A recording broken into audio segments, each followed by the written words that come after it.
They tell us we're on a spinning ball, but have you ever actually seen the curve? I found a video claiming 5 undeniable facts that the Earth is indeed flat and not a curve. And honestly, some of these arguments are hard to ignore, guys. We're talking about seeing cities that should not be able to be seen thousands of miles beyond the horizon. Is the math wrong, or have we been lied to? Let's find out.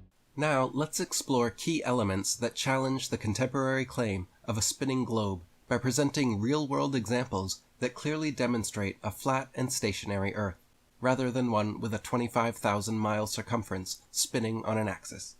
Let's recognize the universally accepted method for calculating the line-of-sight distance to an object before it disappears over the horizon due to the Earth's alleged curvature, based on one of Pythagoras' theorems. The upcoming real-world Earth curvature calculations we will be performing can be calculated using the online tool here. Applying our Earth curvature formula to the following examples, we will check whether the outcomes we anticipate align with observations one would expect if the Earth is indeed a globe of the reported dimensions. This formula is officially used and endorsed by NASA and the scientific community. No prior knowledge of algebra or spherical trigonometry is required using the online tool. Real-world test number 1. From the vantage point of Apple Pie Hill in the New Jersey Pine Barrens, 40 miles distant, the Philadelphia skyline can be seen in its entirety. Taking into account the 211-foot elevation of an observer from Apple Pie Hill, calculations of the Earth's curvature posit that the skyline should be obscured and not visible by 329 feet below the horizon. However, contrary to the expected calculations, the skyline is in full view. Okay, so 40 miles, the Earth is a ball, then that city should be gone, right? Completely under the curve of the horizon. And yet, he's showing us the skyline. And the science answer always seems to be like refraction. The atmosphere is acting like a lens. But can a lens lift a city 300 feet into the air? That's one hell of a magic trick, guys. Something isn't adding up, am I right? Real-world test number 3. On days with clear visibility, it is possible to see the complete Chicago skyline, down to street level, from Grand Mere State Park, across Lake Michigan, a distance of 59 miles. According to standard Earth curvature calculations, this view should be entirely obstructed by 2,091 feet of Earth's curvature.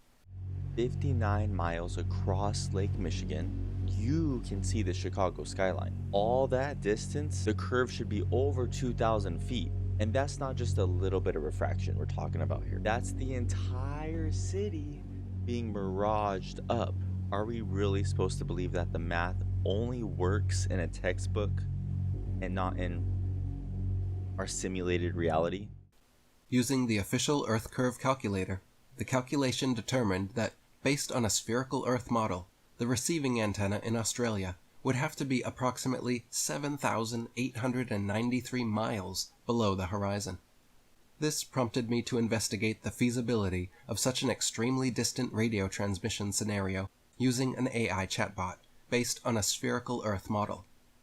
Question: can you envision a scenario where a radio signal could be transmitted and received successfully despite being 7,893 miles below the spherical Earth's horizon?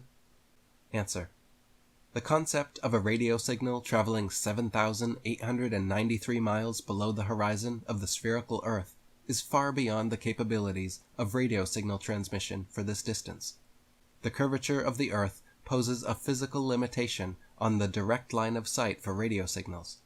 As the Earth curves, objects or signals beyond the horizon are not visible or receivable due to the obstructed view.